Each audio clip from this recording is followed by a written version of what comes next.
지금부터는 우리 경제 위주로 좀 살펴보겠습니다. 네. 뭐 그 전에 자 IMF가 뭐 지난달 말에 네. 세계 경제 보고서 냈지 않습니까? 네. 우리하고 관련 있는 내용 네. 좀 간단하게 한번 복귀해 보죠. 네. 일단 세계 경제 성장률은 상향 조정했습니다. 뭐 다행인 거죠. 그리고 미국 경제 성장률도 0.4% 포인트나 상향 조정했고 중국 경제도 0.8% 포인트나 상향 조정했습니다. 대부분의 국가들을 상향 조정했기 때문에 평균적으로 세계 경제 성장률 자체가 상향 조정된 것이다. 이렇게 해석해 볼 수 있겠죠.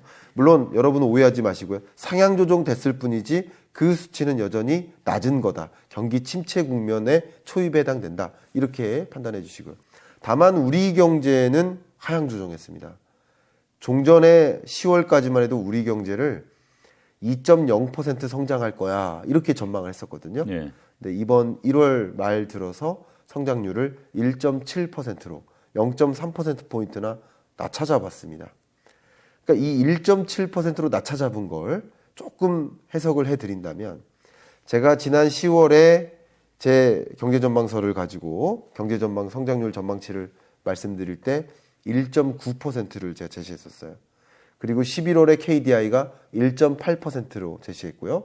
한국은행이 1.7%로 제시했습니다. 그리고 12월 들어서 기획재정부가 1.6%로 낮춰잡았죠. 근데 IMF가 1.7%를 잡은 거예요.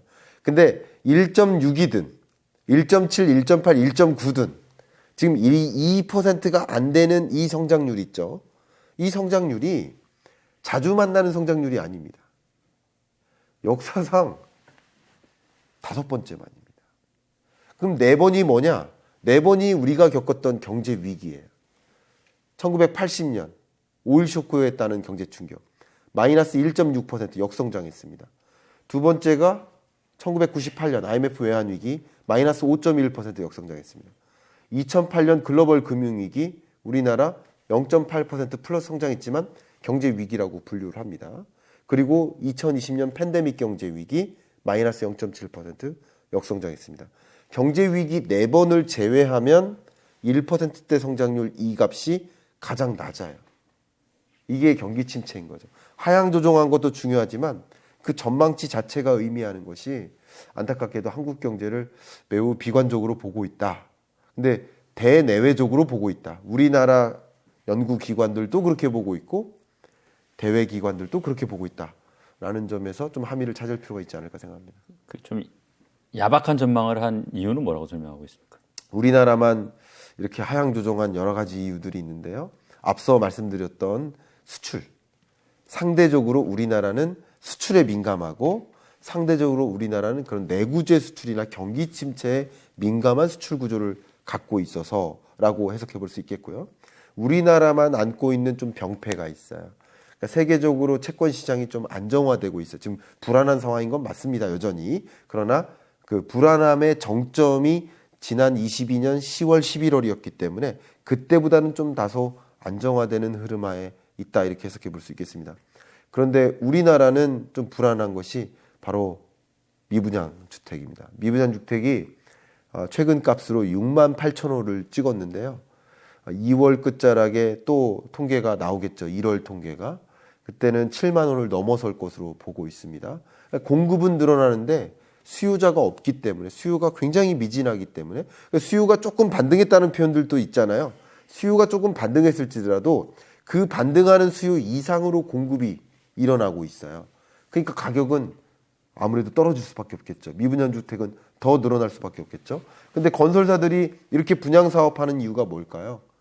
분양 사업할 때 분양을 전제로 하는 거거든요. 그럼 분양 사업하겠다라고 돈을 빌리는 게 부동산 PF인데 분양이 안 되니 돈을 갚을 능력이 없는 거예요. 그러면 금융부실로도 연결될 수 있고 역시 건설사의 부도로도 연결될 수 있고 심지어 부도나 아무 일이 없다 하더라도 경기 침체를 몰고 올 수 있어요. 제가 어제 마침 부산에 가서 우리 기업인들 150인을 만나고 왔는데 그중에 한 3분의 1 정도가 중소건설사입니다. 이 건설사 대표님들이 지금은 대출이 아예 안 된대요. 부동산 PF 대출은 아예 안 된대요. 그만큼 시장이 얼어붙었기 때문에 그럼 추가적으로 뭔가 건설 투자를 한다, 설비 투자를 한다, 추가적인 뭐 토목 공사를 한다. 이런 어떤 진행 자체가 또 미뤄지기 때문에 이게 경기 침체를 더 야기하는 거죠. 이런 것들을 좀 더 집중적으로 고려해서 추가적인 하향 조정을 한 것이다. 이렇게 해석하고 있습니다. 자, 뭐 부동산 얘기는 뒤에서 좀 더 자세히 해보고요. 네. 자, 뭐 하여간 올해 한마디로 하면 가난해지는 해라고 하셨어요. 네. 이 스태그플레이션 뭐 진입하는 거예요? 어떻게? 스태그플레이션에 이미 왔어요? 진입했다라고 생각을 합니다. 다만 그 통계는 1분기 통계가 나와야 되니까 2분기에 우리는 그 통계를 맞이하지 않을까 하는 생각을 가지고 있습니다. 기존 전망치 가지고 여러분께 설명드려보면 물가 상승률이 어쨌든 정점 찍고 떨어져 주고는 있지만 그래도 고물가 기조가 여전히 유지되는 모습이죠. 우리나라는 오히려 물가 상승률이 12월 물가 상승률보다 1월 물가 상승률이 더 올라갔죠. 5.0에서 5.22%로 물가 상승세가 여전하다. 이런 과정에서 23년 상반기 물가 상승률을 현재 4.2%로 한국은행은 전망하고 있고요.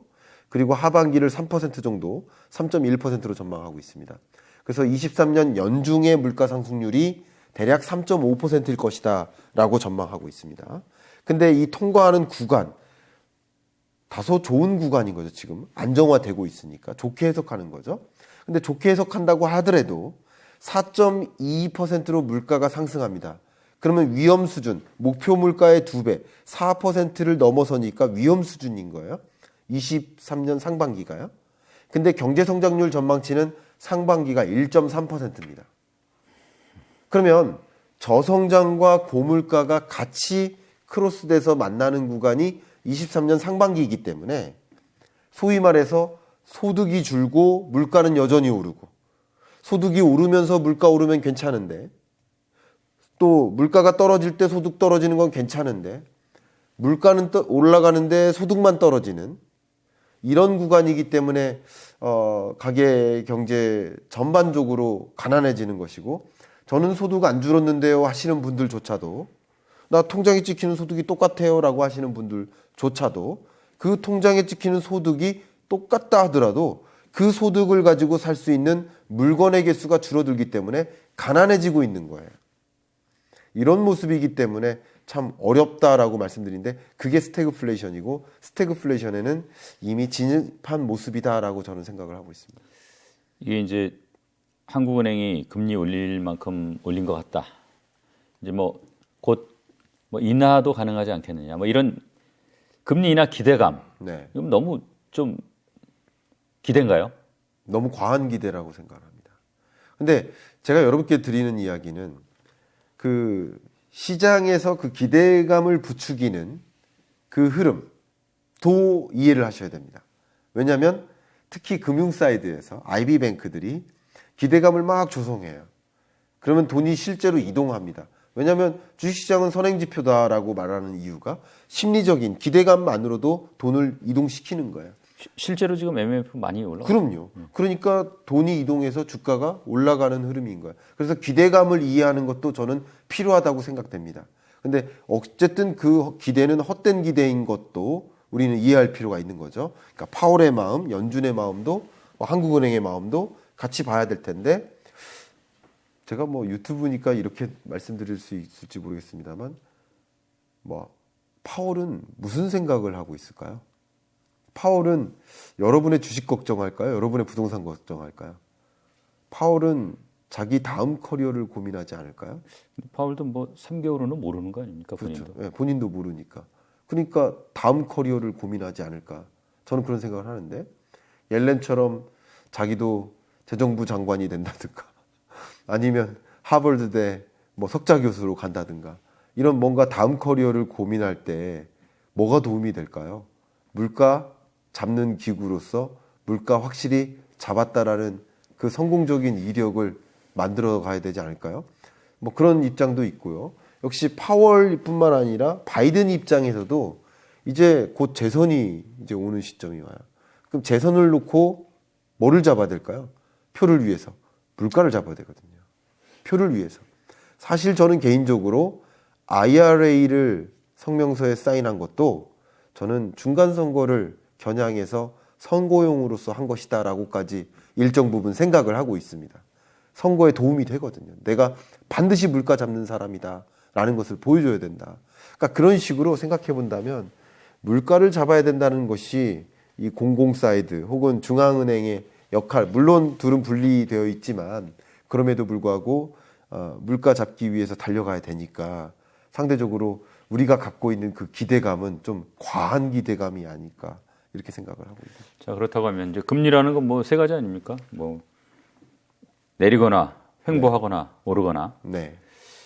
자, 이건 뭐 무슨 타임 테이블이라고 할까요? 네. 시기를 뭘 좀 예상해 볼 수 있나요? 어떻습니까? 시기를 이야기한다면 2분기까지는 추가적인 인상이 있겠다. 이렇게 보시면 좋겠습니다. 그리고 아마도 2분기 중에 한 번 정도 추가적인 베이비 스텝을 하지 않을까. 이게 시장이 생각하고 있는 그 기대치라고 볼 수 있겠고요. 그런 흐름 이후에는 계속 동결할 것이다. 23년 연내 계속 동결할 가능성이 높겠다. 이렇게 보고 있습니다. 자, 그렇다고 하면 이제 부동산 시장에 주는 영향도 좀 생각해 보고 싶은데. 네. 이게 새해 벽부터 많은 규제, 특히 우리 이제 부동산 같은 경우에 풀렸는데 뭐 기조적인 목소리는 뭐 더 내릴 거다 이제 이런 목소리지만 또 간간히 뭐 반대 목소리도 조금 나오고 그래서 이게 뭐 상승이냐 하락이냐 뭐 규제가 효과가 있냐 없냐 뭐 의견 분분해요. 네. 뭐 어떻게 교통 정리를 하시겠어요? 규제가 효과가 있죠. 효과가 있지만 그게 시장을 바꿔놓지는 못합니다. 마치 여러분께 비유적으로 말씀드리면 욕조에 찬물이 가득해요. 세숫대야에 뜨거운 물을 받아가지고 욕조에 섞습니다. 이게 정책이죠. 찬물이 뜨거운 물로 바뀔까요? 그렇지는 않아요. 그러나 차디찬 물을 덜 차갑게 만들 수는 있어요. 왜냐하면 부동산 매매 가격을 결정하는 게 정책 하나만이 있는 게 아니에요. 그 밖에 다른 요소가 있단 말이에요. 그래서 총론적으로 보셔야 된다. 부동산 아파트 매매 가격을 결정하는 그 요소가 거시경제 여건, 수요 측면, 공급 측면, 그리고 정책 제도적인 측면. 굳이 쉽게만 따진다면 4분의 1 효과밖에 안 됩니다.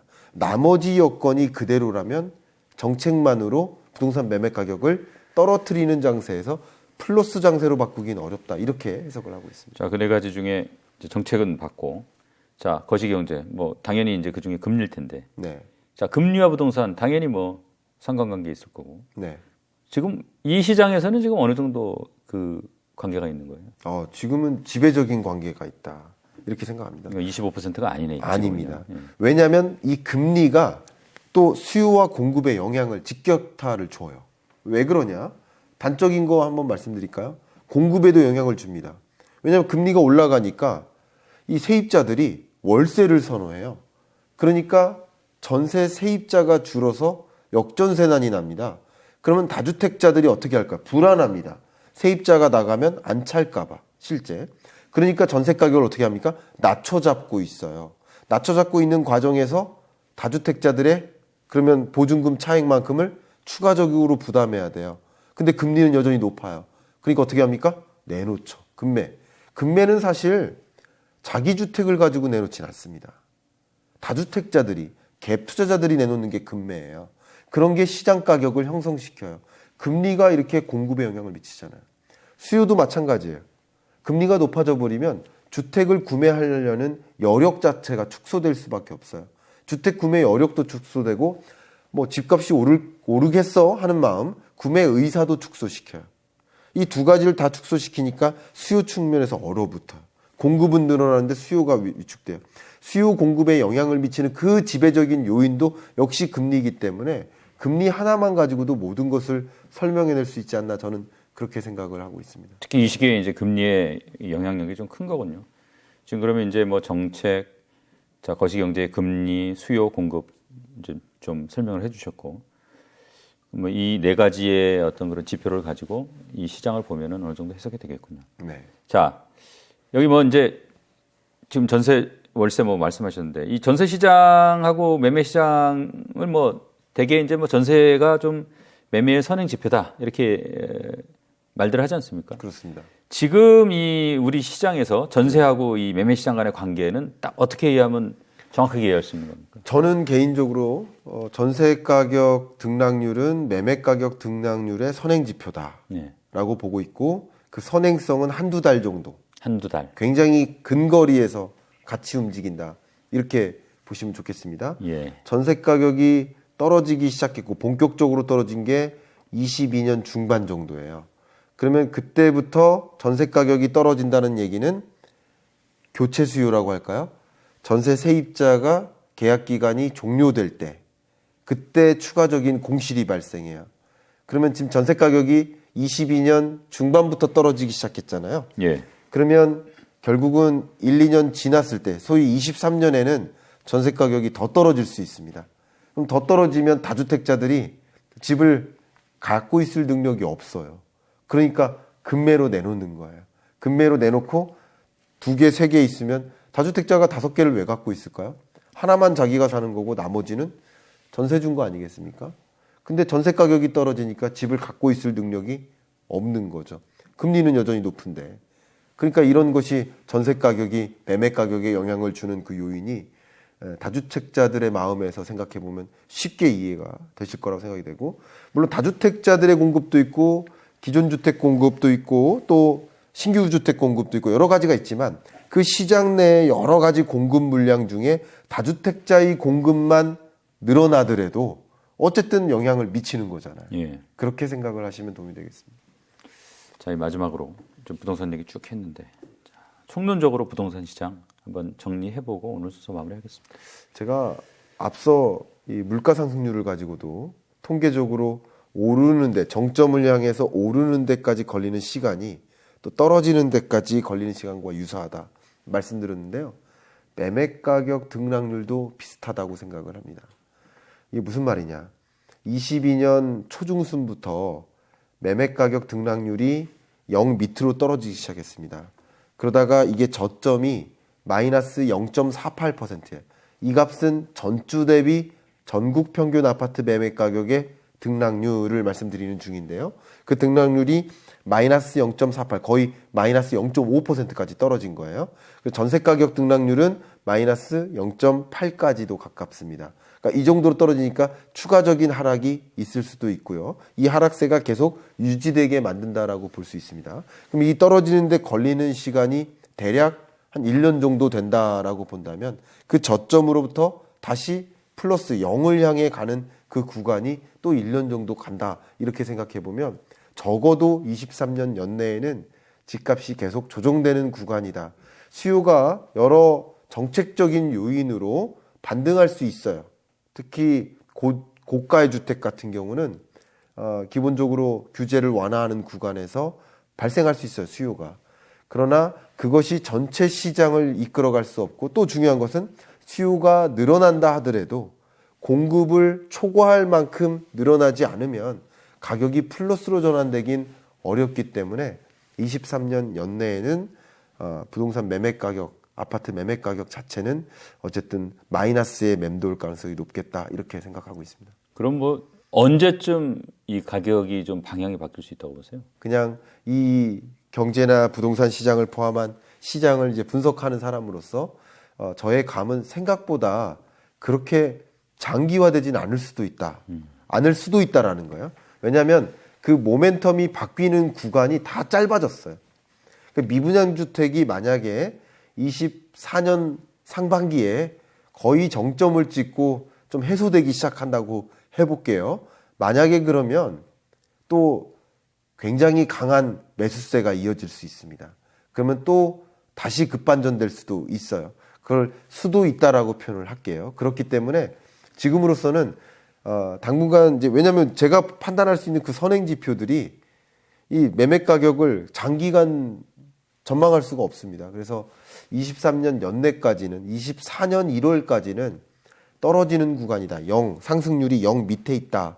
이렇게 말씀드리고 그 지점에 뭐 또 말씀을 드릴 수 있겠지만 그때 여러분 적어도 뭐 한 2, 3개월에 한 번씩은 이런 부동산 통계나 이런 것을 관심 있게 보시면서 이제 반등하는 모멘텀이 오는구나라는 것을 직감하시면 좋겠고 직감하는 방법은 미분양 주택 추이를 계속 팔로우 한다든가 뭐 시중금리가 지금 2월 달에 한시적으로 안정화되는 모습이지만 기준금리 인상하는 과정에서 다시 올라갈 수도 있습니다. 그러니까 그런 기준금리의 인하 시점을 좀 생각해 본다든가 그런 것들을 좀 고려하면서 시장이 언제쯤 급반전 될까라는 것을 생각하면서 좀 모니터링하는 시간이 필요하지 않을까. 그래서 어쨌든 23년 연내에는 내 집 마련의 시점이 찾아오지 않을 가능성이 높기 때문에 세입자 여러분들은 좀 짧은 시간 단위로 전세 세입 기간을 좀 연장하셨으면 좋겠다. 예를 들어 1년 단위로 연장하셨으면 좋겠다. 이게 또 받아들여질 가능성이 높습니다. 왜냐하면 집주인 입장에서 손해날 게 없어요. 전세 가격이 떨어지는 과정이고 세입자 한 명 나가면 문제가 되니까 또 세입자 한 번 나가면 중개수수료 또 한 번 나가는 거 아닙니까? 여러 가지 면에서 전세 가격이 떨어지는 구간에서는 세입자가 좀 더 바게닝 파워가 있거든요. 그래서 여러분이 좀 유리한 그 계약을 성사시키면 어떨까? 1년 단위로 혹은 그 밑으로 짧게 계약을 연장하시고 그리고 계약일로부터 앞뒤로 뭐 한 2개월 정도 여유를 두고 나갈 수 있게 이렇게 조항을 좀 달면 그 모니터링 하면서 이제 등락률이 0에 가깝게까지 오는구나 라는 것을 목격하실 때 미분양 주택이 확실히 정점 찍고 해소되는구나 라는 것을 목격하실 때 정점 찍고 지금의 수준까지 떨어졌을 때 6만 호 혹은 6만 뭐 5천 호 요 정도까지 다시 정점 찍고 떨어질 때 그런 지점이 아마도 매매할 만한 내 집 마련할 만한 적기가 아닐까 저는 그런 의견을 드립니다. 예, 오늘 말씀 잘 들었습니다. 네, 고맙습니다. 감사합니다.